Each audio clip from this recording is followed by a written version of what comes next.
ভাই আপনার ছেলে তো খুব কান্নাকাটি করছে। কান্নাকাটি করছে তা আপনারা কি করছেন? আপনি এসে একটু দেখা করে যান, তাহলে ও আর কান্নাকাটি করবে না। আহা, আপনি বোঝেন না কেন?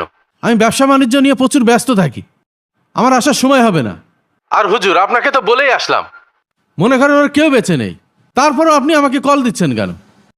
ছেলেটা তো আপনারই, ও আমাকে সব বলেছে। আপনি একবার এসে দেখা করে যান, ও খুব খুশি হবে। তাছাড়া আল্লাহ তাআলা বলেন, তোমরা এতিমের প্রতি কঠোর হয়েও না। বললাম তো আমার সময় নাই। ভাই এভাবে কান্নাকাটি করলে আপনার ছেলেকে রাখা সম্ভব হবে না।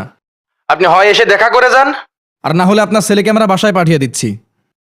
ধুর, ছেলেটা বাড়িতেও যেমন জ্বালাইতো, এতিমখানায় যেও জ্বালাচ্ছে। যাই একবার দেখা করে আসি।